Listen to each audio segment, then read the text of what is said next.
안녕하십니까? 이 시간에는 예수님처럼 사랑하는 삶에 대해서 여러분과 같이 은혜를 받고자 합니다. 요한복음 13장 34절 새 계명을 너희에게 주노니 서로 사랑하라. 내가 너희를 사랑한 것 같이 너희도 서로 사랑하라.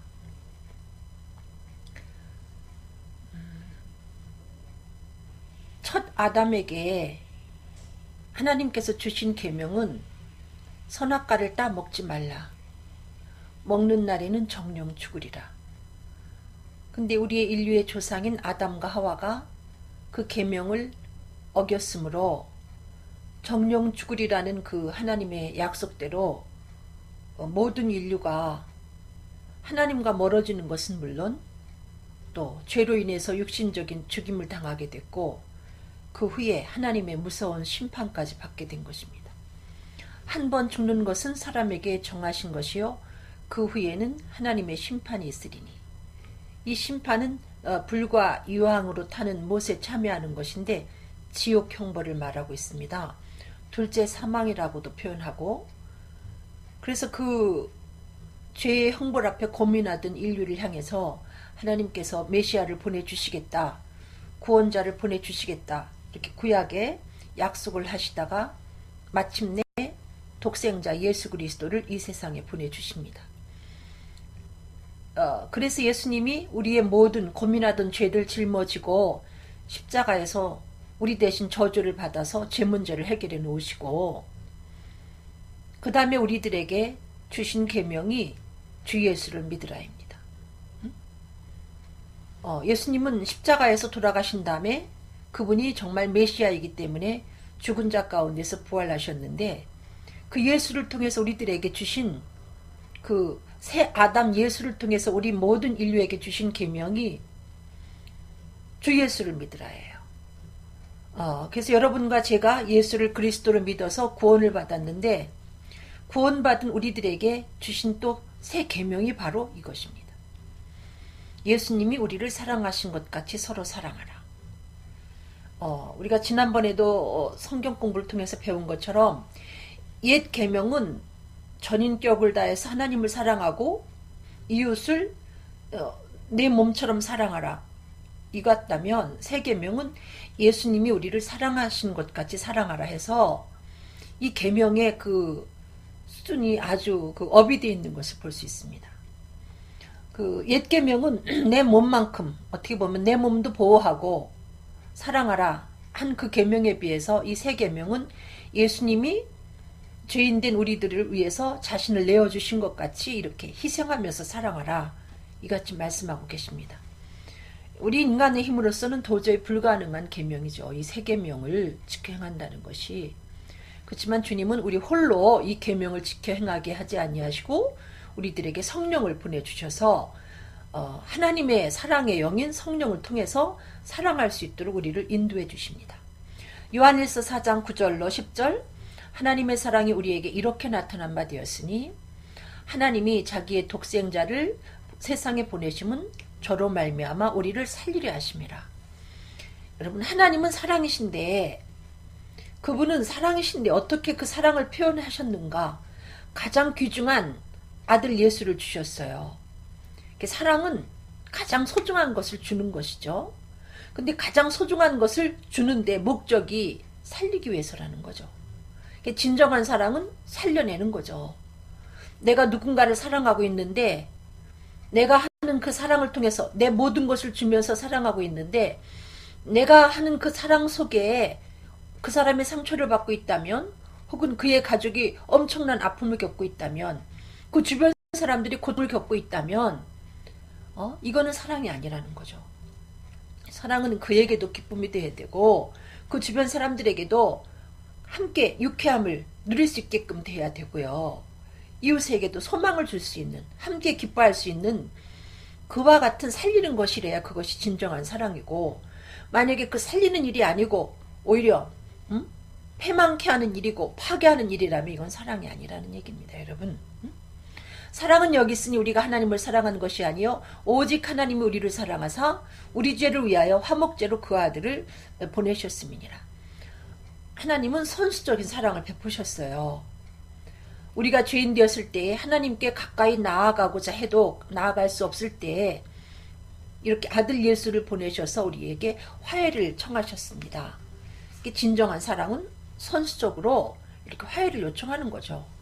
여러분, 살다 보면 다툴 수 있고 관계가 얽힐 수가 있습니다. 근데 이것을 푸는 것이 예수님처럼 사랑하는 삶이라는 거죠. 맺힌 것을 얼른 풀어야 되는 거예요. 해가 지기 전에.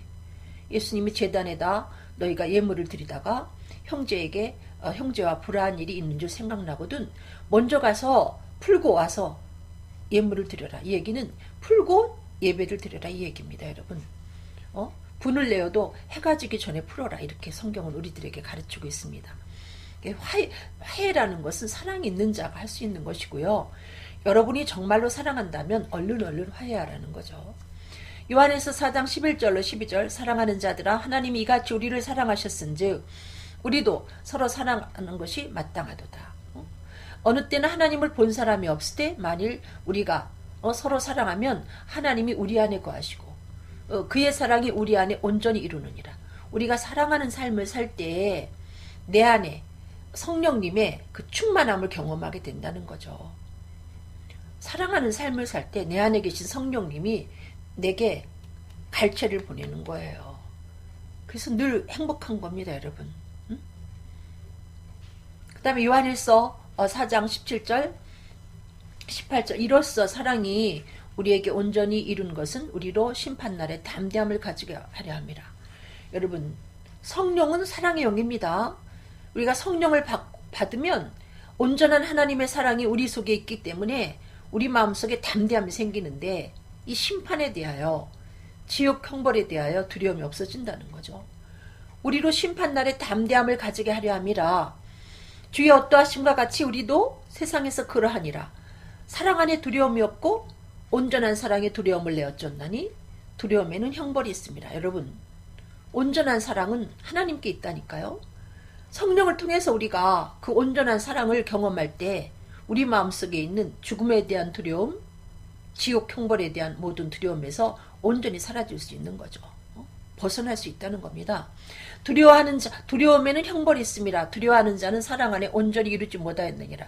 만약에 여러분들이 예수를 믿노라 하면서도 여전히 아직도 죽음이 두렵고 지옥이 두렵다. 그러면 여러분 안에 정말 성령님이 계신다고 할 수 있을까요? 여러분, 성령은 이와 같은 두려움을 내어 쫓아주시는 분입니다, 여러분.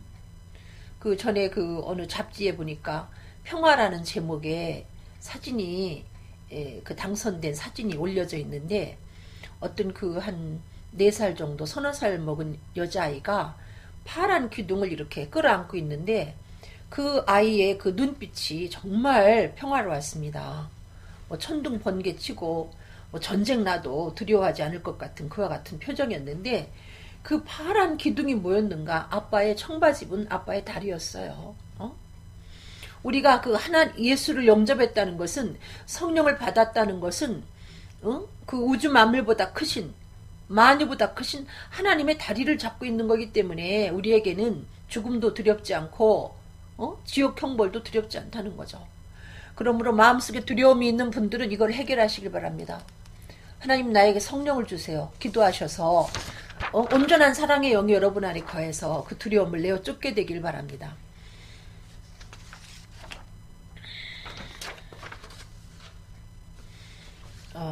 그 다음에 요한복음 18장 13장 14절로 15절, 내가 주와 또는 선생이 되어 너희 발을 씻겼으니 너희도 서로 발을 씻기는 것이 옳으니라. 내가 너희에게 행한 것 같이 너희도 행하게 하려 하여 본을 보였노라. 여러분, 주님이 우리를 서로 사랑하라 그렇게 말씀하셨어요. 그러면 사랑이 뭘까요? 사랑이 어떻게 하는 게 사랑일까요? 여기 보니까 예수님이 제자들의 발을 씻기는 그와 같은 이야기가 나오는데 허리에 수건을 두르시고 자세를 낮추셔서 대야에다 이렇게 물을 떠서 제자들의 발을 하나씩 씻겨 주셨어요. 그리고 주님이 하시는 말씀이 내가 너희에게 행한 것 같이 너희도 행하게 하려 하여 본을 보였다. 내가 이렇게 너희들한테 했지, 너희들도 이와 같이 해. 이렇게 말씀하신 것을 볼 수 있는데 이게 바로 예수님의 그 사랑하는 삶입니다, 여러분. 사랑은 뭐 복잡하고 굉장히 차원이 높고 힘들어서 우리가 넉넉히 행하지 못할 것 같지만 여러분 이렇게 섬김에서 사랑이 시작되는 거예요. 발을 씻어주는 이런 섬김에서. 이게 진정한 사랑입니다. 사랑은 섬기는 거예요. 내가 너보다 높아, 내가 직책이 너보다 높아 하면서 이렇게 자꾸 그것을 재고 통치하려고 하고 다스리려고 하고 위에 서려고 하고 부리려고 하고 명령하려고 하고 하는 것이 아니라 여러분 지위 고하를 막론하고 지위가 높으면 높을수록 더 낮아져서 이렇게 섬기는 게 사랑인 것입니다, 여러분.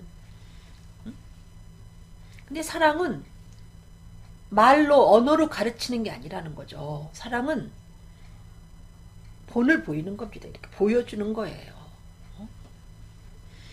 마태복음 20장 25절로 28절 예수께서 제자들을 불러다가 가라스 때 이방인의 집권자들이 저희를 임의로 주관하고 그 대인들이 저희에게 권세를 부리는 줄 너희가 알거니와. 여러분 믿지 않는 세계에서는 이렇게 권세가 좀 있는 사람들이 혹은 직책이 높은 사람들이 권세를 부리죠. 그 권세를 휘둘러요.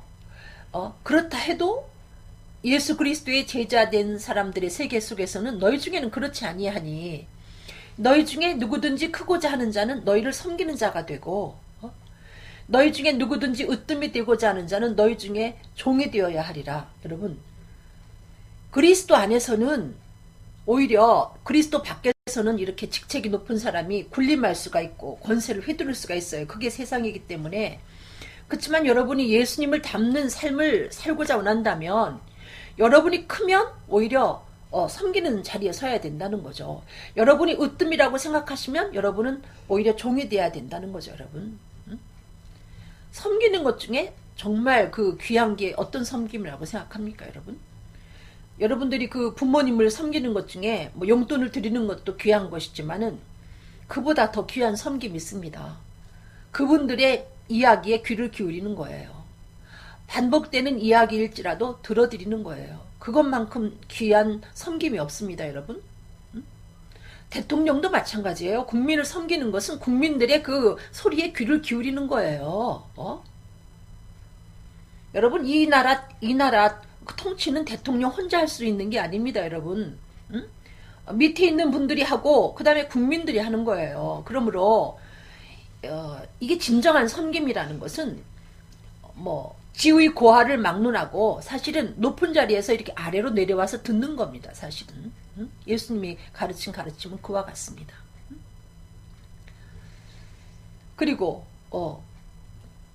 인자가 온 것은 섬김을 받으려 함이 아니라 도리어 섬기려 하고 자기 목숨을 많은 사람의 대속물로 주려 함이니라. 그런데 예수님은 이렇게 정말 섬기려 오셨고 섬기는 것의 극치가 바로 예수님이 목숨까지 내어주신 거거든요. 이렇게 사랑으로 우리를 섬겼어요. 근데 오늘날 교회 안에 복음을 전한다는 분들이 뭐 정말 제사장이다 해가지고 엄청나게 군림하지 않습니까, 여러분? 뭐 영적인 권위에 도전하지 마라. 도전하면 저주받는다.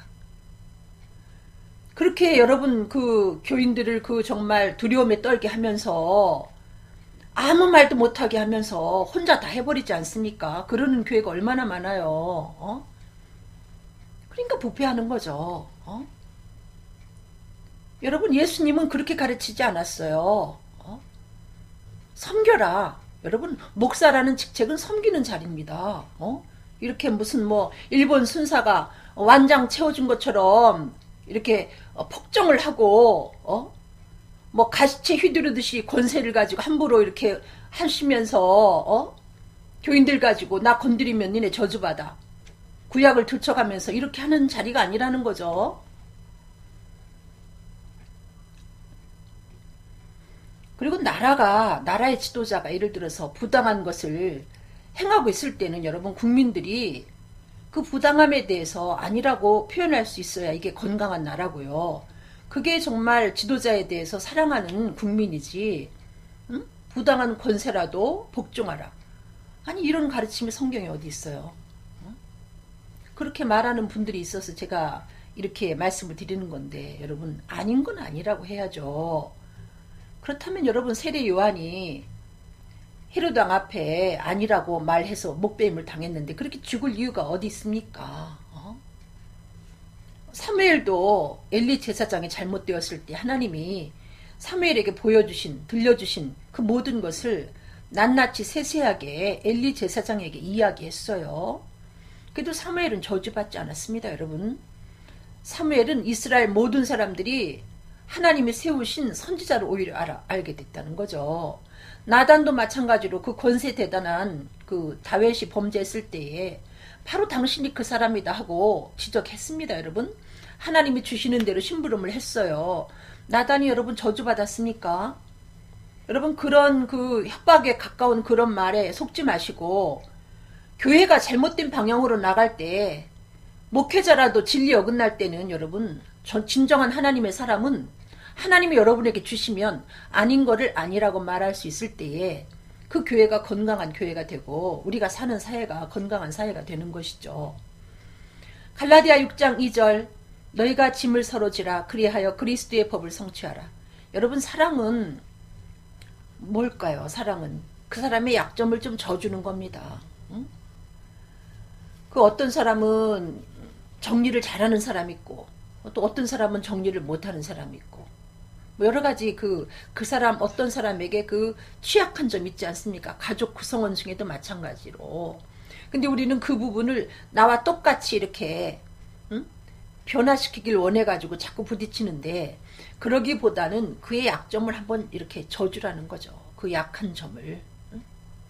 서로 져주라는 거예요. 서로의 약한 점을 지적해서 고치려고 하지 말고 짊어져 주면 언젠간 그가 변한다는 거죠. 그래서 그가 또 다른 그 약한 자의 약점을 짊어져주는 이와 같은 사람으로 변하는 거죠. 여러분, 그리스도의 법은 사랑의 법인데 이 사랑의 법을 성취하는 방법은 서로의 연약한 점을 보완해 주는 거죠. 짊어져 주는 거예요. 그걸 비판하지 말고 나와 똑같이 만들려고 하지 말고, 예를 들면 뭐 치약 짜는 것 때문에 부부가 싸운다는데 치약을 중간에서 짜든 뒤에서 짜든 그게 이렇게 뭐 정말 그 사소한 건데 우리가 그것 갖고 마음이 틀어지고 부부간에 거리가 생기고 한다면 안 된다는 거죠. 그냥 중간에 짜는 사람 있으면 자기는 날마다 뒤에서 짜면 되는 거예요. 뚜껑을 안 닫는 사람 있으면 뚜껑을 닫고 가는 거예요. 그냥 그대로 가는 거예요.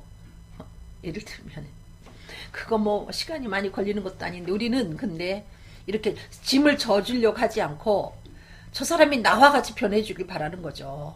나처럼 그냥 뒤에서부터 짜줬으면 좋겠고 뚜껑은 꼭 닫았으면 좋겠고, 이런 사소한 거, 이것도 별거 아닌 것 같지만 그게 그 사람의 약점이라는 거예요. 그게 눈에 들어오지 않는 거예요. 뚜껑을 안 닫고 중간에서 짜는 사람들은 그게 편하고 아무렇지도 않은 거예요. 그럴 때 우리는 그냥 담당해 주라는 겁니다, 여러분. 그 부분을. 마태복음 5장 44절로 48절, 나는 너희에게 이르노니 너희 원수를 사랑하며 너희를 핍박하는 자를 위하여 기도하라. 여러분, 원수를 사랑하고 너희를 핍박하는 자를 위하여 기도하라. 이것은 우리가 하나님이 원수를 사랑해서 이런 말씀을 여러분에게 주신 것 같지만, 물론 하나님은 모든 사람이 구원에 이르기를 원하십니다. 그렇지만 하나님의 마음은 원수를 우리가 미워하고 어떤 사람을 저주하는 마음을 갖고 있을 때 우리의 마음이, 우리의 육신도 마음도 상하기 때문에 하나님이 그래서 우리들을 위해서 주신 말씀입니다, 사실은. 여러분, 어떤 사람과 화해하지 못하고 정말 원수와 같은 사람이 이 땅에 존재하면 그 사람 생각만 하면, 그 사람 비슷한 사람만 봐도 그냥 가슴이 서늘해지지 않아요? 여러분, 심장이 녹는 것 같은? 그러다 보면 생명도 단축이 되고 어떤 때는 또 에너지도 소모되고 짜증도 내게 되고, 그래서 하나님은 원수를 위해서 기도하고 핍박하는 자를 위해서 기도하고 이거 풀어버리라 우리에게 주신 말씀입니다. 이와 같이 한즉 하늘에 계신 너희 아버지 아들이 되리니 이는 하나님이 그 해를 악인과 선인에게 비추게 하시며 비를 의로운 자와 불의한 자에게 내리우심이니라. 하나님은 그 예수 믿는 자나 예수 믿지 않는 자나 이렇게 똑같이 비를 주시고 해를 주시지, 뭐 고센 땅을 구별하는 것처럼 이렇게 갈라서 해주시지 않아요. 하나님이 그렇게 하시기 때문에 우리도 그분의 자녀이기 때문에 그분처럼 해야 된다는 거죠. 선물할 때도 내가 좋아하는 사람만 하지 말고 좀 나를 아프게 하는 그 사람한테도 선물하면 여러분 놀라운 역사가 있습니다. 원수가 줄일 때 먹이우고 목마를 때 마시우라. 그리하면 그 사람 머리 위에 마치 핀숯을 올리는 것처럼 그런 역사가 있다는 거죠. 오히려 그 사람이 그럴 때 마음의 감동을 받고 변화하게 돼 있습니다, 여러분. 그리고 너희가 너희를 사랑하는 자를 사랑하면 무슨 상이 있으리요? 세리도 이같이 아니하느냐. 그러니까 나를 좋아하는 사람을 좋아하는 건 안 믿는 세계에서도 똑같이 이루어지는 일인데 나를 좋아하지 않는 사람도 우리가 사랑하고 나를 사랑하지 않는 사람도 사랑하고 이게 주님이 원하는 삶입니다. 또 너희가 너희 형제에게만 무난하면 남보다 더하는 것이 무엇이냐. 이방인들도 이같이 아니하느냐. 그러므로 하늘에 계신 너희 아버지 온전하심과 같이 너희도 온전하라. 저도 그 인사를 잘 못하는데 제 주변에 인사를 안 하는 사람이 있어요. 그러면 저도 저 사람 왜 나한테 인사 안 해? 하고 저도 같이 인사를 안 해버리는데 제가 요즘에 인사를 합니다. 이 말씀 가르칠 때마다 제가 걸려요, 사실은. 정말 나를 보고 인사를 안 하는 그 사람들한테 제가 쑥스럽지만 인사를 청했어요. 그랬더니 그 사람들이 인사를 잘하더군요. 원인은 내게 있었다는 거죠. 그 사람은 내가 그리스도인이고 하니까 내 쪽에서 먼저 인사해 주길 바랬는데 제가 아마 인사를 안 했던 모양이죠. 제가 요새 인사하니까 그 사람들도 인사 잘하던데요. 여러분 이렇게 인사를 안 하는 사람이 있으면 나를 못 봤겠지 하고 안녕하세요 가서 이렇게 하면 그 다음에 그 사람이 못 봐서 안 했던지 아니면 보고도 안 했던지 그 다음에 꼭 하게 돼 있다는 거죠. 그래서 하나님은 하늘에 계신 너희 아버지의 온전하심과 같이 너희도 온전하라. 온전한 사랑 이렇게 차별하지 않는 거예요. 나를 미워하는 그 사람까지도 나를 핍박하는 그 사람까지도 사랑하는 거예요. 근데 사랑이 우리에게 없기 때문에 하나님께 기도하면 하나님이 사랑할 힘을 우리들에게 에너지를 주십니다. 그 다음에 로마서 13장 8절로 10절 피차 사랑의 빛 외에는 아무에게든지 아무 빛도 짓지 말라. 여러분 사랑의 빛은 져도 된다는 거죠. 근데 어떤 사람들은 이렇게 사랑을 주면 그거를 거절하는 사람이 있어요. 뭐 예를 들면 나는 남한테 신세 지기가 싫어 이러는 사람이 있어요. 근데 여러분 신세를 지지 않는 사람은 남한테 신세를 지지 않는다. 예를 들면 이 사랑의 빛을 지지 않는 사람은 사랑을 못하게 돼 있다는 거죠. 그냥 사랑의 빛을 져놓으면 그 사람한테 되갚지는 못해도 어느 날인가 다른 사람 앞에 여러분이 사랑을 공급하는 삶을 살게 된다는 거죠. 사랑의 빛은 져도 괜찮다는 겁니다, 여러분. 남을 사랑하는 자는 율법을 다 이루었느니라. 간음하지 말라, 살인하지 말라, 도적질하지 말라, 탐내지 말라 한 것과 그 외에 다른 계명이 있을지라도 내 이웃을 내 자신과 같이 사랑하라 하신 그 말씀 가운데 다 들었느니라. 여러분 정말 여러분이 이웃을 사랑한다면 간음하지 않게 돼 있어요. 여러분 이렇게 좋아하는 감정이 생길 수가 있어요. 근데 상대가 예를 들면 유부남이고 유부녀다 그러면 여러분 알았으면 좋아해도 거리를 두는 겁니다. 진정한 사랑은 그를 지켜주고 그의 가정을 지켜주는 거예요. 그럼에도 불구하고 여러분이 그 좋아하는 감정을 끊어내지 못하고 다가간다면 여러분 그게 바로 사랑을 도적질하는 거예요. 여러분 물질을 도적질하는 것도 큰 죄지만 사랑을 도적질할 때 그 가정이 파괴됩니다. 사랑한다면 간음하지 않게 돼 있고요. 살인하지 않게 돼 있고요. 여러분 사랑하는 자식을 여러분 계속해서 미워하게 됩니까? 이 고부간의 갈등이 참 우리 글쎄 외국도 그런지는 잘 모르겠지만 저는 이해가 아직 글쎄 제가 시어머니가 안 돼봐가지고 그렇지만 이해가 가질 않아요. 아니 내 딸은 그 시집을 보내가지고 그 집에서 사랑받길 원하면서 왜 그 집에서 다른 집에서 온 그 내 아들의 아내가 되는 그 며느리에 대해서는 여러분 그렇게 혹독한 시어머니가 되길 그렇게 뭐 되려고 애쓰진 않겠지만 왜 그렇게 혹독한 시어머니가 되는 거죠? 무슨 며느리가 여러분 그 집안에 종으로 간 겁니까? 여러분 여러분의 딸이 불쌍하듯이 그 며느리가 이게 얼마나 소중한 존재예요. 내가 사랑하는 아들의 여자예요. 이 시어머니들이 그 며느리를 미워하고 또 며느리는 시어머니를 미워하고 이게 정말 응?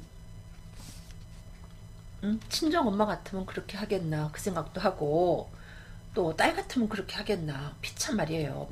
며느리나 시어머니나 저도 이제 돼봐야 알겠지만 안 돼가지고 제가 이렇게 얘기를 하는지를 모르겠습니다만은 어쨌든 여러분 미워한다는 거는 그 사람을 서서히 죽이는 거예요. 이게 사랑이 부족해서 오는 건데 억지로 안 되면 하나님 나 우리 며느리 사랑하게 해주세요. 우리 시어머니 사랑하게 해주세요. 기도하면 하나님이 주신다니까요. 그리고 탐내지 말라. 이 탐심도 여러분 부모로서 자식 것을 탐내지 않잖아요. 남의 걸 탐낸다는 건 사랑이 부족해서 생기는 겁니다. 여러분 여러분에게 아내가 있고 여러분에게 남편이 있는데 왜 다른 여자 다른 남자를 기웃기웃 탐내죠? 이거 끊어쳐야 됩니다. 끊고 돌아서야 되는 거예요. 그리고 결혼을 안 한 그 미혼 남녀들이 왜 가정 있는 사람을 그렇게 가정 있는 거 알면서 왜 그렇게 들이대죠? 옳지 못합니다. 여러분 그렇게 해서 가정을 흔들고 파괴하고 그럴 만큼 혼자 사는 게 힘드시면 빨리 결혼하세요. 아니면 혼자 살아도 넉넉히 나를 지킬 수 있고 다른 사람에게 피해를 주지 않겠다. 사실은 결혼해야 되지만 그래도 결혼을 해야 돼요. 사실은 저도 늦게서 결혼을 했는데 여러분 나는 아무렇지 않아도 주변 사람이 싱글이라는 것 때문에 마음이 흔들려요. 주변 사람들이 싱숭생숭해 하기 때문에 결혼을 해야 돼요. 저도 결혼을 할 생각이 없다가 떠밀리다시피 해서 결혼을 했는데 해보니까 비로소 제가 그 사랑이라는 걸 알게 되고 자식을 낳아보면서 진정한 사랑을 또 배우게 되고 하나님의 사랑도 더 깊이 알게 되고 굉장히 결혼은 좋은 겁니다. 여러분 안 해도 위험한 것은 어디든지 도사리고 있고 해도 위험요소가 있고 그 위험요소가 두려워서 여러분이 결혼을 안 한다는 건 저는 어리석다고 봅니다. 여러분 너무 결혼을 부정적으로 생각하지 마시고 결혼하세요. 결혼하면 몰랐던 세계를 알면서 정말 성숙하는 걸 느낍니다. 사랑은 이웃에게 악을 행치 아니하나니 그러므로 사랑은 율법의 완성이니라. 사랑은 악을 행치 않아요. 여러분이 행하는 그 모든 사랑이 주변 사람들에게 악이라면 그거는 사랑이 아니라는 거죠. 주변 사람들을 아프게 하고 슬프게 하고 좌절하게 하고 무너뜨린다면 그건 사랑이 아니라는 거죠. 그러므로 사랑은 율법의 완성이니라. 여러분 사랑만 하면 이 성경 전체를 지켜 행한 것처럼 하나님 여러분을 그렇게 인정해 준다는 거죠. 고린도전서 13장 1절로 13절 내가 사람의 방언과 천사의 말을 할지라도 사랑이 없으면 소리나는 구리와 울리는 꽹과리가 되고 여러분 만약에 우리가 이렇게 복음을 전할 때 사람의 방언과 천사의 말로 이렇게 힘있게 복음을 전한다 할지라도 내 삶 속에 진정한 사랑이 없다면 사랑하는 삶이 내 삶 속에 없다면 내가 전하는 그 복음이 울리는 꽹과리 소리처럼 그 사람 귀에는 소음처럼 들린다는 거예요. 그러므로 그리스도인들이 복음을 전하는 우리들이 사랑하는 삶을 살아야 된다는 거예요. 이거는 복음을 전파하는데 아주 중요한 겁니다. 이게 기초 공사예요. 이게 안 돼 있으면 우리가 복음을 전하면 그들이 안 받아들인다는 거죠. 내가 예언하는 능이 있어 모든 비밀과 모든 지식을 알고 또 산을 옮길 만한 모든 믿음이 있을지라도 사랑이 없으면 내가 아무것도 아니요. 여러분 이렇게 능력이 있는 것 같고 내가 어떤 지식을 가진 것 같고 대단한 믿음을 갖고 있는 것 같아도 내 삶 속에 사랑하는 삶이 없으면 나는 아무것도 안 갖고 있는 사람이라는 거죠. 곤고하고 가련한 사람이라는 거예요. 내가 뭘 가진 것 같아도 여러분이 갖고 있는 게 아무런 소용이 없다는 겁니다. 사랑이 없으면.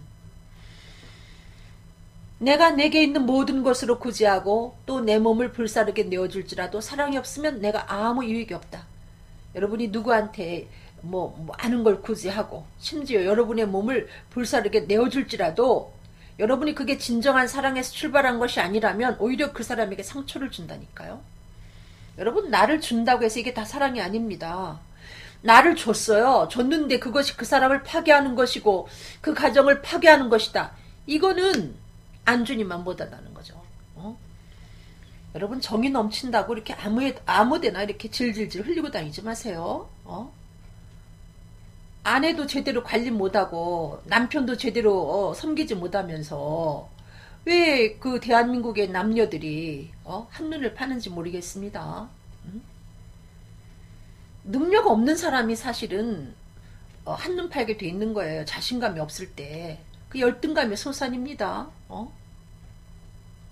열등감이 있을 때 그런 짓을 하게 되는 거예요. 정말 훌륭하고 대단한 사람들은 한눈 팔지 않습니다. 여러분 창피한 줄 아셔야지. 응? 가정을 갖고 그게 뭐하는 그 악한 놀이입니까? 그게 자식을 밟고 남편을 짓밟고 아내를 짓밟고 그게 뭔 짓입니까? 뭐 다른 조그만 일에 그렇게 흥분하면서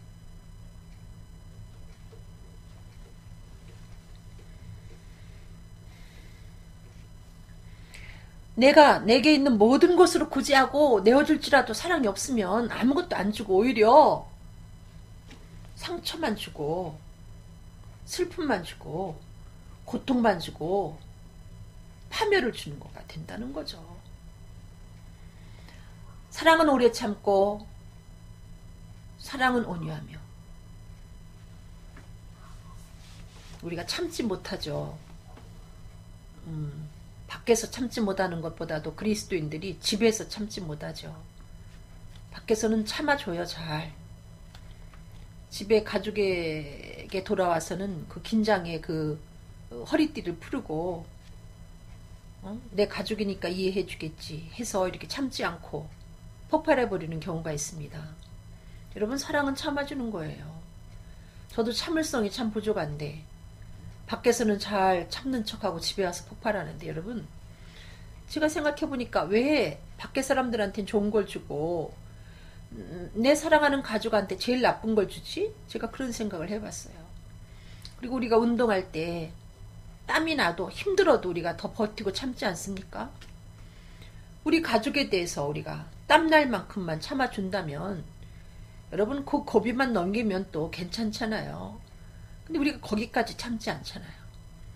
그래서 저도 어느 날부터 내가 땀날 때까지 한번 참아보자 그런 생각을 하고 참아보려고 애를 쓰는데 그러다가 물론 넘어질 때가 있지만 여러분 사랑은 참아주는 거예요. 온유하다는 것은 친절한 걸 말하고 그럼에도 불구하고 버텨주는 거예요.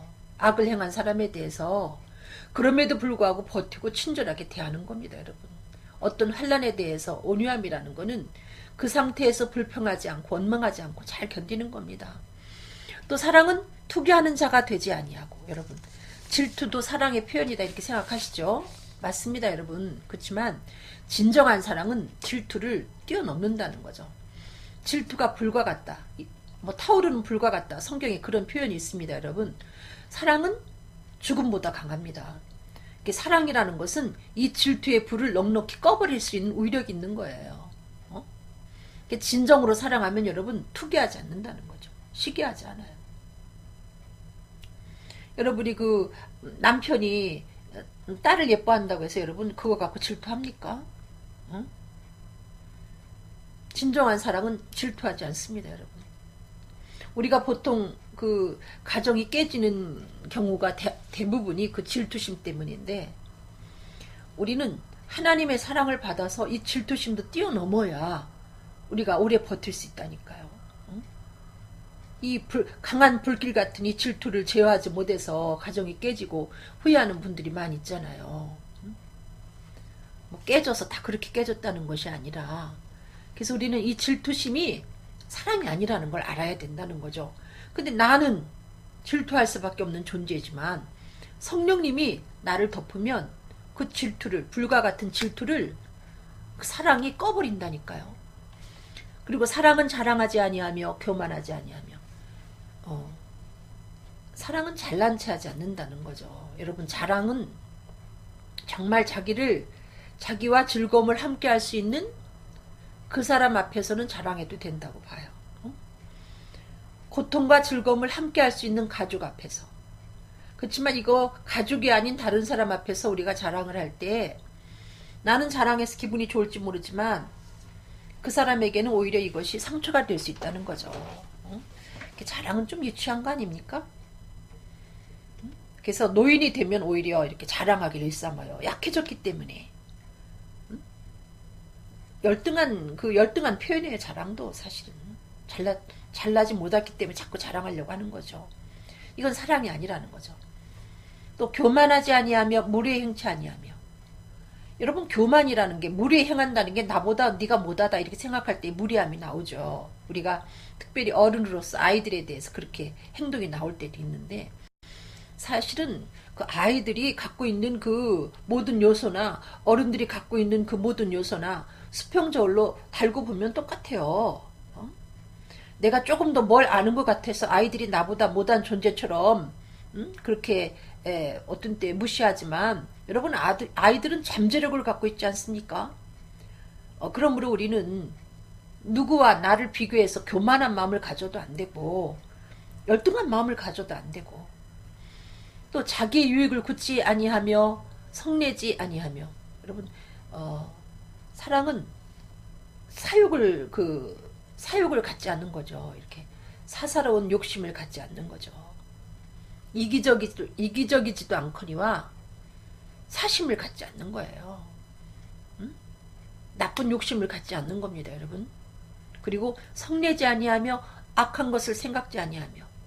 이 성내는 것도 이 오래 참지 못하는 그 부분에 속하는데, 여러분, 분을 안 내고 사는 사람은 없습니다. 그러나 우리가 분을 냈을 때 빨리 풀어버려야죠. 해가 지기 전에. 그럴 때 우리가 또 다시 사랑을 공급할 수가 있는 것이죠. 악한 것을 생각지 아니한다. 여러분, 앙심을 품지 않는다는 거예요. 악한 마음을 계속 갖고 있으면 어떤 죄악을 여러분이 이렇게, 죄악이 꽃이 피고 죄악의 열매가 맺게 되어 있습니다, 여러분. 특별히 그 여자분들이 뭐 예를 들어서 한을 품는다고 하잖아요. 그 드라마 속에서 나오듯이. 그게 결국은 자기를 망쳐요, 여러분. 한을 품고 남을 망하게 하고 내가 건강하게 높이 서느냐, 내가 함께 망하게 돼 있다는 거죠. 그래서 여러분, 이 앙심을 품는다는 거는 남도 해롭게 하지만 본인이 먼저 다쳐요. 그게 본인들이 나중에 고백하잖아요. 내가 너무 미워했던 이런 질병이 왔다, 이렇게 말하는 분들도 계시고. 불의를 기뻐하지 아니하며 진리와 함께 기뻐하고. 여러분, 진정한 사랑은 불의를 보고는 아니라고 말하는 거예요. 불의를 보고 이렇게 방관하고 방조하는 것은 사랑이 아닙니다. 또 진리를 보고는 같이 기뻐할 수 있어야 되는 거예요. 여러분, 사람이 슬픔에는 함께 할 수 있어요. 보통 사람도. 그렇지만 그 사람이 잘 되고 위에 있을 때 그 사람과 즐거움을 함께 한다는 게 쉽지 않거든요. 이거는 정말로 사랑하는 친구만이 할 수 있는 거예요. 그래서 여러분, 옳은 거에 대해서는 우리가 옳다고 박수 칠 수 있는 사람이 건강한 사람이고, 그 사람이 진정으로 사랑 있는 사람입니다. 그 대신 아닌 거일 때는 그게 높은 권력자라도 우리가 아니라고 말할 수 있는 사람이 정말 용기 있고 사랑 있는 사람이라는 거죠.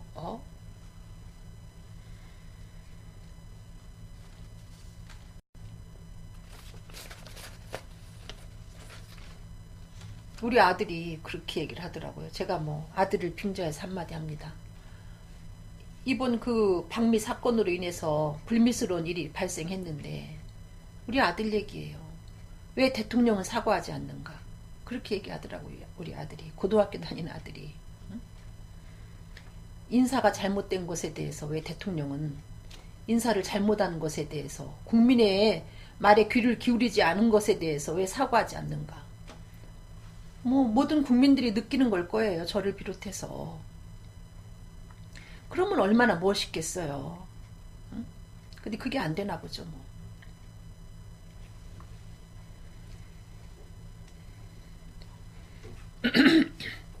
사랑은 모든 것을 참으며 모든 것을 믿으며.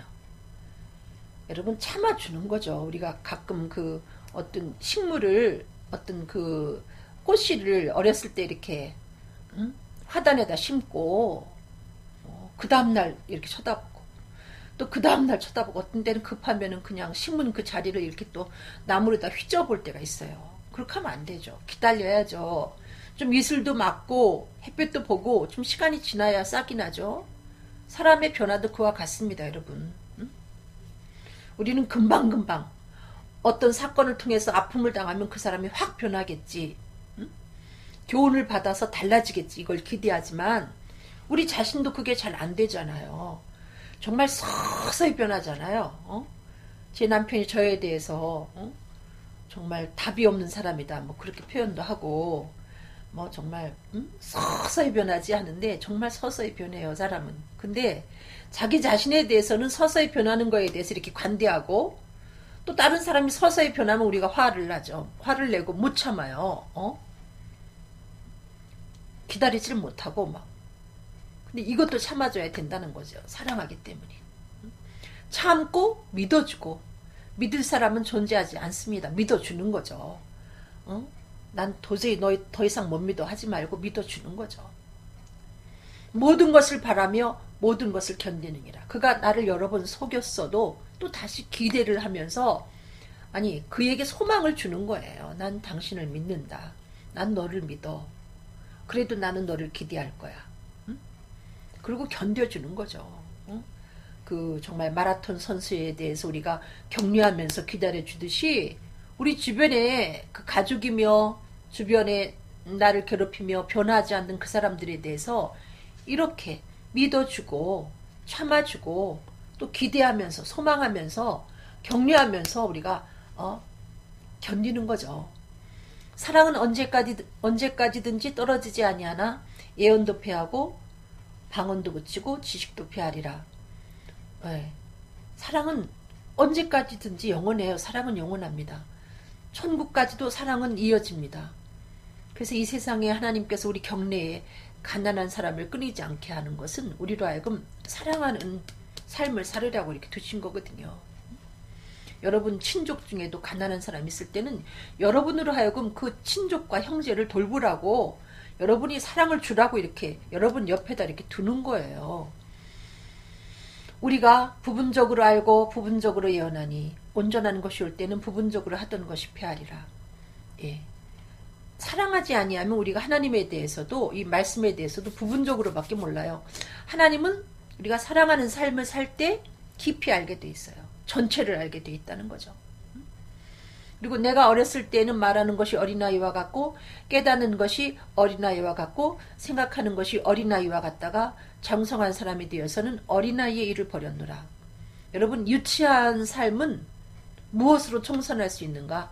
부지런히 사랑하면 어느새 그 유치한 삶이 떠나간다니까요.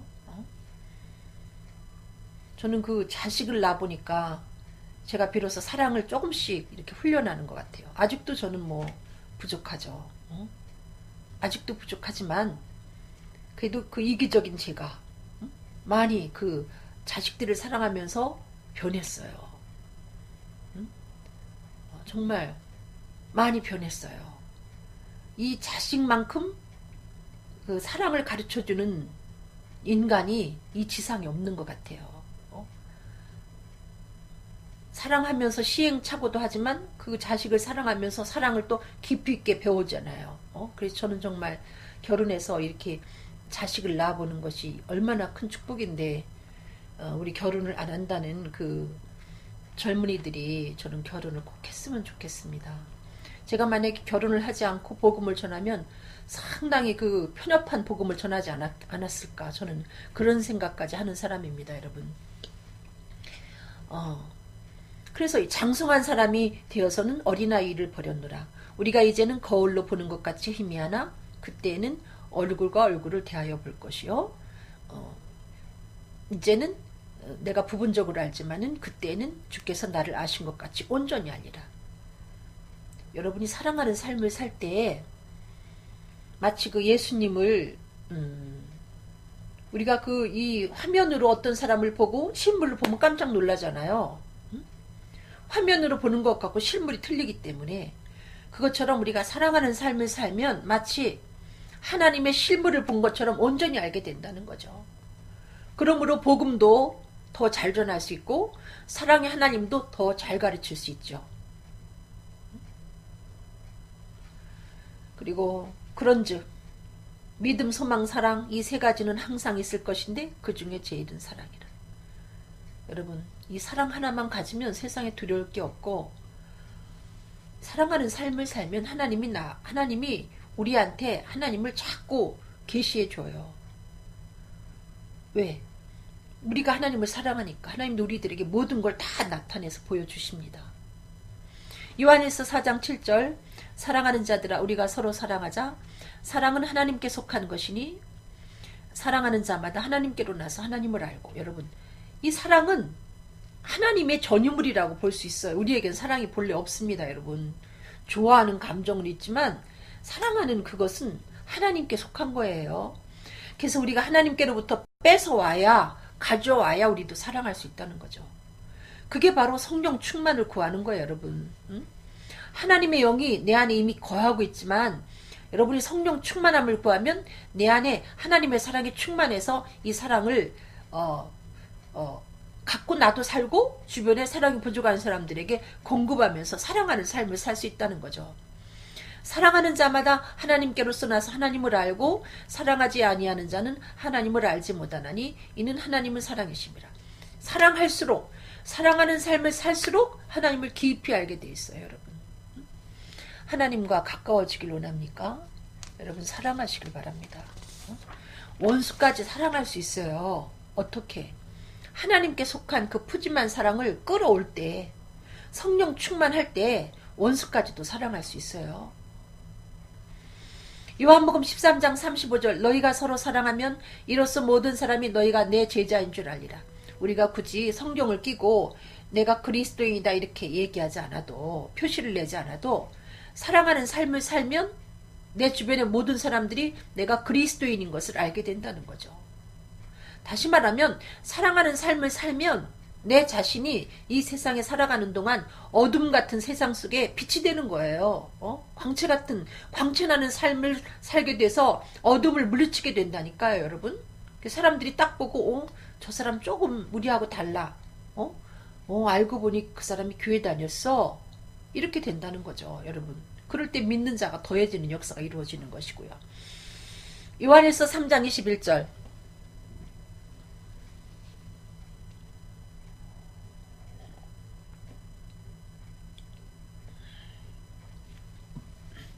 요한일서 3장 21절로 23절 사랑하는 자들아 만일 우리 마음이 우리를 책망할 것이 없으면 하나님 앞에서 담대함을 얻고 무엇이든지 구하는 바를 그에게 받나니 이는 우리가 그의 계명들을 지키고, 여러분, 그의 계명들을 지키고 또 그 앞에서 기뻐하시는 것을 행함이라.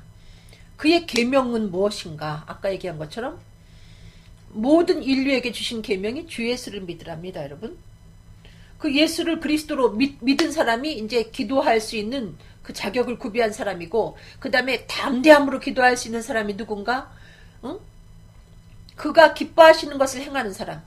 주님이 기뻐하시는 것은 여러분이 복음 전하며 사랑하는 삶을 사는 겁니다.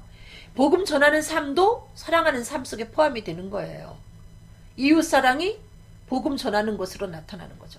다시 말하면 여러분이 새 계명대로 서로 사랑하며 살 때에 우리가 하나님을 기쁘시게 하고 바로 그 사람이 하나님 앞에 담대함으로 나가 기도할 수 있고 무엇이든지 구하는 걸 받는다니까요. 사랑하는 삶을 살 때 여러분.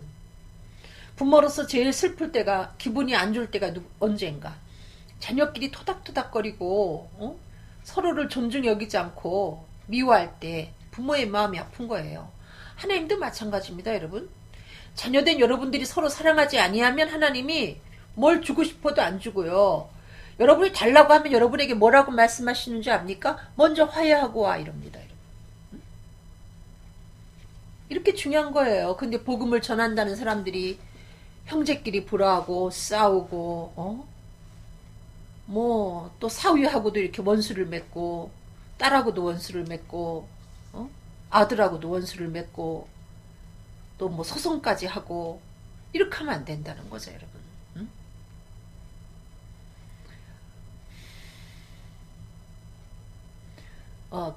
그 앞에서 기뻐하시는 것을 행함이라. 그의 계명은 이것이니 곧 그 아들 예수 그리스도의 이름을 믿고 그가 우리에게 주신 계명대로 서로 사랑할 것이니라.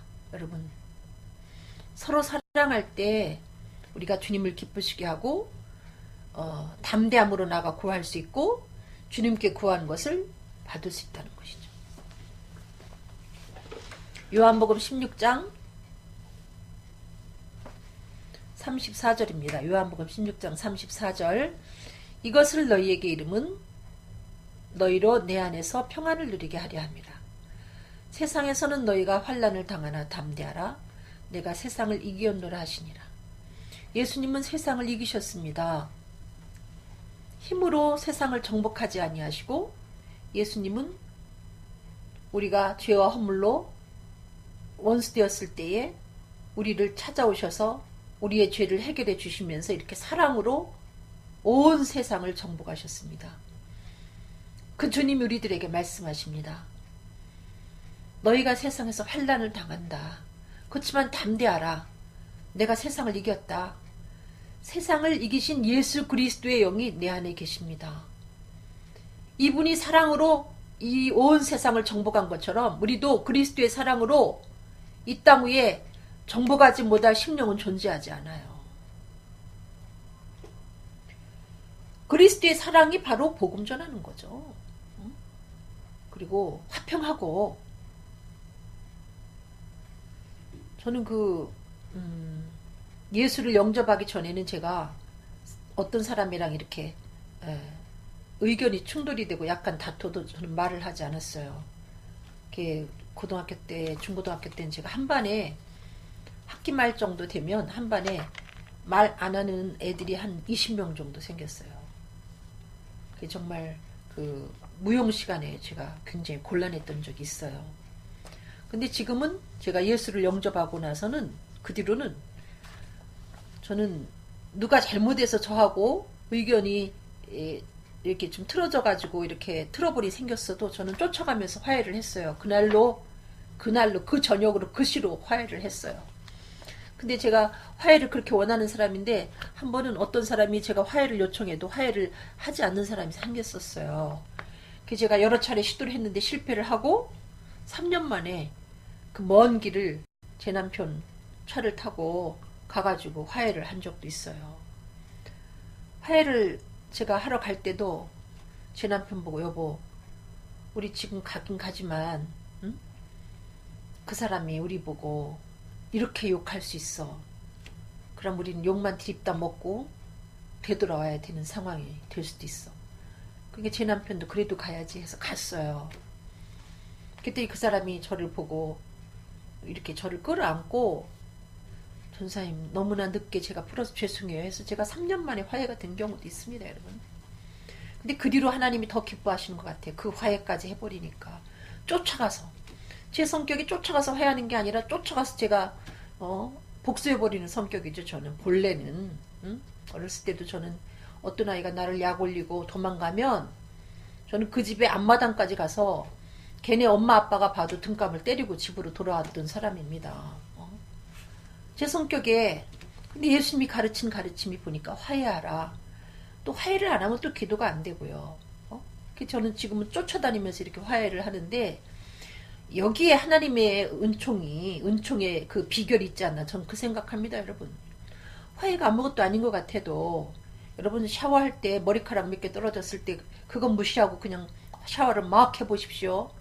욕조가 그것 때문에 물이 안 빠지지 않습니까? 그것처럼 화해하지 않는 그것이 하나님과 나와의 축복의 통로를 차단한다는 거죠. 기도에 응답받지 못하게 하고. 여러분, 할 수 있거든. 모든 사람으로 더불어 평화하라. 주님은 이렇게 말씀하십니다, 여러분. 그럴 때 여러분이 담대함으로 하나님께 기도할 수 있고, 그럴 때 여러분 모든 사람을 이길 수가 있어요. 여러분, 사나움으로 이기지 말고 온유와 겸손함으로, 사랑으로 모든 사람을 정복하라 이거예요. 그럴 때 여러분이 복음도 전할 수 있고. 빌립보서 1장 29절, 그리스도를 위하여 너희에게 은혜를 주신 것은 다만 그를 믿을 뿐 아니라 또한 그를 위하여 고난도 받게 하심이라.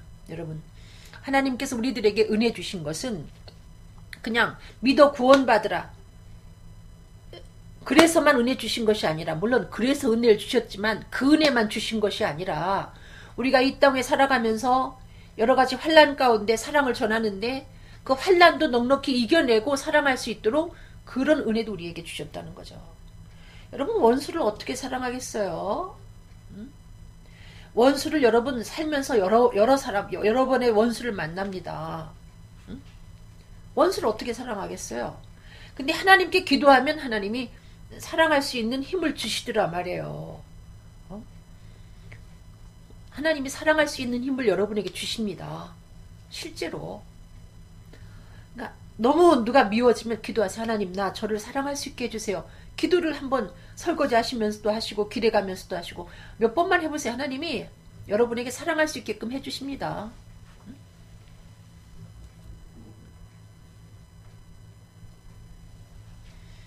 사랑할 수 있게 어떻게 해주시는가? 먼저 그를 여러분에게 보여줘요. 여러분이 미워하는 그에 대해 하나님이 다 보여줘요. 너 이래도 미워할래? 그걸 보고 나면요, 안쓰럽고 정말 가련하고 곤고한 그를 내가 왜 미워했던고. 하나님 이렇게 해서 우리 마음을 확실하게 풀어주십니다. 여러분, 사랑할 수 있게. 요한일서 5장 18절, 하나님께로서 난 자마다 범죄치 아니하는 줄을 우리가 아노라. 하나님께로서 나신 자가 저를 지키심에 악한 자가 저를 만지지도 못하느니라. 여러분, 환난을 당해도 여러분이 그렇다고 해서 주님을 배반하고 나는 예수님을 그리스도를 안 믿어, 이러는 일은 생기지 않는다는 거죠. 이유는 여러분 안에 성령님이 그때 지켜주세요. 그래서 우리가 부족해도 성령님이 내 속에 계시기 때문에 여러분이나 저나 순교도 할 수 있습니다. 여러분, 어떤 그 상황이 전개가 되면서 순교해야 되는 상황이 오면 내가 하는 게 아니라 내 안에 계신 예수님이 마치 스데반을 응원하듯이 우리를 응원해줘서 우리도 넉넉히 순교할 수 있는 거죠. 악한 자가 저를 만지지도 못한다. 만유보다 크신 하나님 우리를 지키시기 때문에. 요한복음 14장 12절로 13절, 내가 진실로 진실로 너희에게 이르노니 나를 믿는 자는 나의 하는 일을 저도 할 것이요 또한 이보다 큰 것도 하리니 이는 내가 아버지께로 감이니라.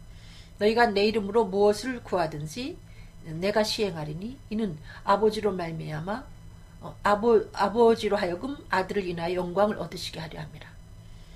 여러분이 예수 그리스도를 믿을 때, 예수 그리스도를 믿는 자는 하늘과 땅의 모든 권세를 갖고 계신 주님의 권세가 성령을 통해서 내 안에 임했기 때문에 우리도 주님과 같은 큰 일을 할 수 있어요. 예수님처럼 넉넉히 사랑할 수 있고요. 예수님처럼 우리도 복음을 전하다가 복음을 전하면서 죽을 수 있어요. 근데 주님 우리들에게 말씀하시기를 내 이름으로 구하라 그랬습니다. 여러분, 그 엘리야가 승천하면서 엘리사에게 그 겉옷을 주지 않았습니까? 근데 엘리사가 그 승천하기 전에 그 엘리야에게 구했던 것이,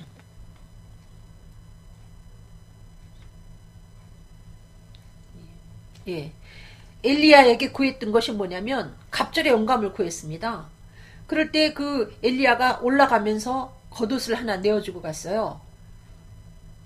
그랬을 때 그 엘리사는 그 겉옷을 그냥, 이거는 우리 선생님이 나한테 남겨놓고 간 거니까 내일 잘 보관해야지 하지 않고 그 겉옷을 가지고 자기 선생이 했던 것처럼 그 요단강에서 이렇게 툭툭 쳐봅니다. 요단이 갈라져 가지고 건넜어요. 우리들에게 예수님이 예수 그리스도라는 이름을 주셨어요. 우리는 그것 겉옷을 이렇게 갖고 있지 않고 사용한 엘리사처럼 예수의 이름으로 복음도 선포하고 예수의 이름으로 기도도 하고 예수 그리스도의 이름으로 사랑으로 나아가면 우리도 주님처럼 승리할 수 있다는 거죠. 주님이 하신 것처럼 넉넉히 승리하는 삶을 산다는 것입니다. 마태복음 28장 18절로 20절, 예수께서 나와 일러 가라사대 하늘과 땅의 모든 권세를 내게 주셨으니 그러므로 너희는 가서 모든 족속으로 제자를 삼아 아버지와 아들과 성령의 이름으로 세례를 주고 내가 너희에게 분부한 모든 것을 가르쳐 지키게 하라. 볼지어다 내가 세상 끝날까지 너희와 항상 함께 있으리라 하시니라.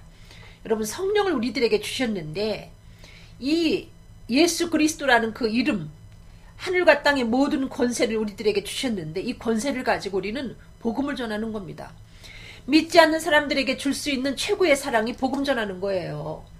이 방송에 이 동영상 올려놓은 걸 보고 들어와서 사람들이 왜 이 방송을 하느냐, 뭐 교회를 홍보하느냐 그렇게 질문하는 분도 계시고 욕하는 분들도 계신데, 저는 아직까지 이 땅 위에 이 방송을 보는 분들 중에 예수를 그리스도로 믿지 않은 분들에게 예수를 소개하려고 이 방송을 하는 겁니다. 여러분, 예수는 믿기 싫어도 믿어야 돼요. 우리가 똑같이 죄인이기 때문에 예수를 믿지 아니하면 마귀와 그 사자를 위해서 예비된 지옥에 떨어진다니까요. 날씨가 더워지니까 여러분 힘들죠? 저는 여름에 약하기 때문에 이렇게 날씨가 더워지면 밖에 나가서 한 2시간만 걸으면 머리가 아파가지고 꼼짝을 못하는 사람인데, 여러분 그럴 때 우리는 너무 더우면 집으로 들어오면 돼요. 밖에보다 집이 시원하기 때문에. 더 더우면 에어컨을 틀으면 되지만, 여러분 지옥은 영영이 타는 불입니다. 여러분 지금 우리나라에도 그 어떤 그 공장에 불이 났는데 뭐 10일째 지금 진화를 못하고 있지 않습니까? 조금 있으면 꺼질 거예요. 근데 지옥의 불은 영원한 불입니다. 영원한 불이고 구더기도 죽지 않는 이상한 불이에요. 그 지옥이 존재하기 때문에 제가 여러분에게 예수를 믿으라고 전하는 거예요. 여러분 세상이 얼마나 악해졌습니까? 저보고 자꾸 무섭다고 하는데 어쩔 수 없어요. 여러분 지금 그 아기 공장까지 만들어 놓고 어린 아이들을 그 인신매매하다가 놓고 하루에 한 끼 먹이면서 아기를 낳게 하고 별의별 흉악한 죄가 다 이렇게 관영한 세상 속에 살고 있는데, 여러분 예수님 오실 날이 가까운 것 같아요. 이런 상황을 보면. 여러분 제가 전하는 예수님이 오시면 어떡하려고 그럽니까? 누구는 예수 믿고 싶어서 믿나요? 믿어야 됩니다. 우리가 죄인이기 때문에. 예수님이 여러분들의 죄를 다 치워놨다는데 어려운 걸 요구하는 것도 아니고 예수가 하나님의 아들 그리스도인 것을 인정하라는데 왜 그걸 그렇게 여러분 왜 그 복음을 여러분 안 받아들입니까? 아니 그리스도를 믿기만 하면 된다는데 여러분 우스워서 안 믿습니까? 미련해 보입니까?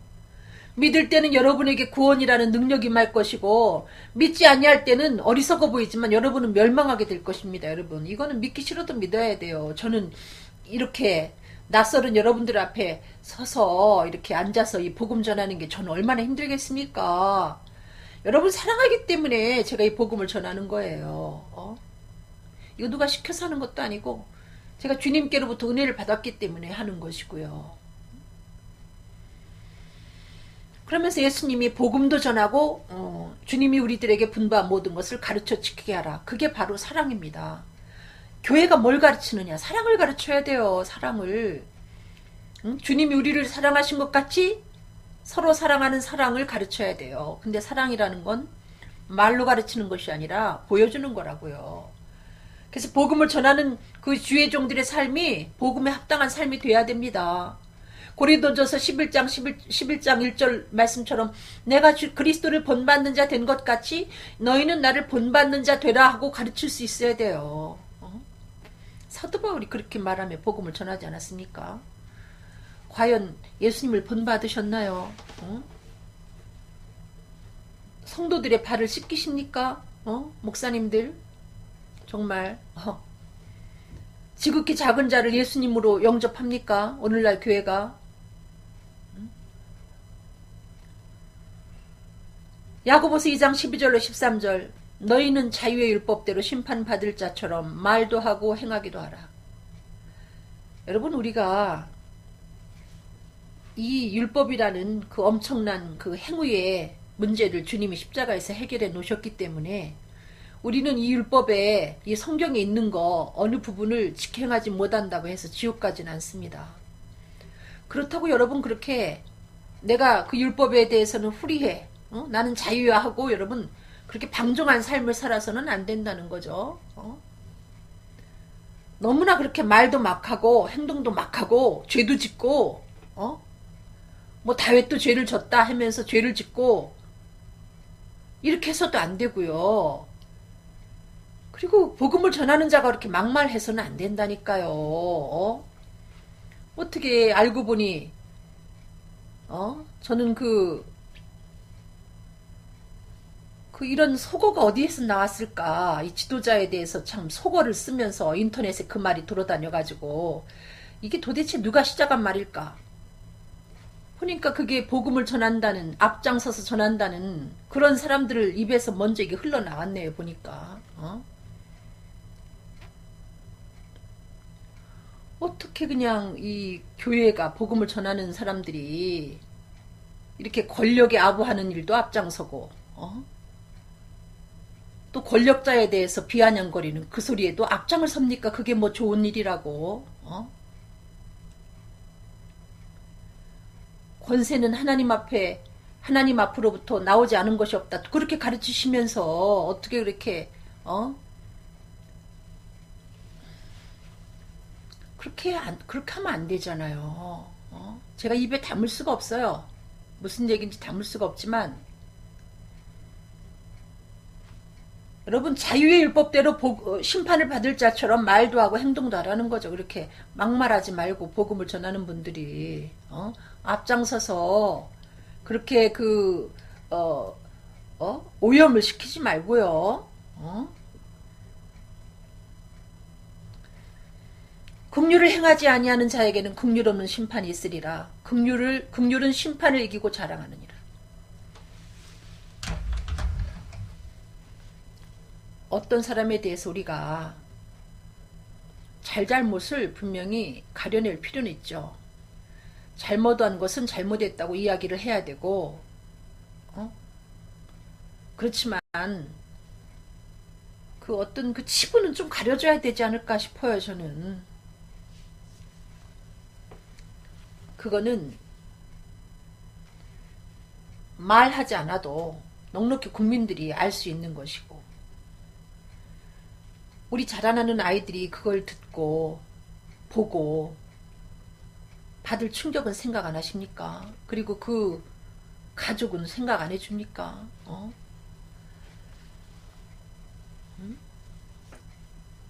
저는 전에 그런 적 있어요.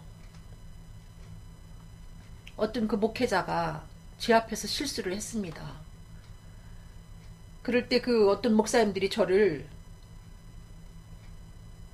어떤 장로님들이 저를 불러서 전도사님한테 이야기를 듣기로 합니다. 제가 그때 잠깐 기도했어요. 하나님 어떻게 할까요? 근데 그때 성령님이 저한테 들려주신 얘기가, 그렇게 노출하지 마라. 저는 그래서 노출을 안 했습니다, 여러분. 저는 하나님이 그렇게 불쌍히 여겼던 것 같아요, 그 사람을.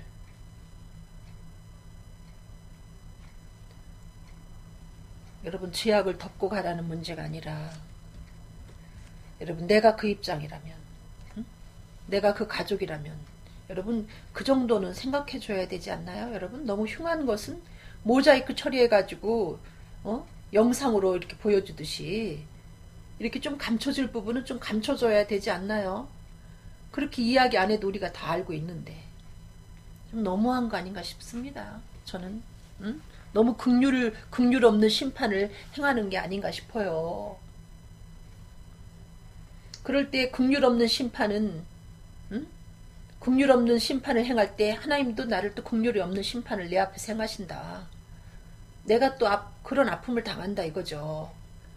긍휼히 여길 때 심판을 이기고 자랑할 수 있다. 남을 긍휼히 여길 때 내가 승리하는 삶을 산다는 얘기입니다.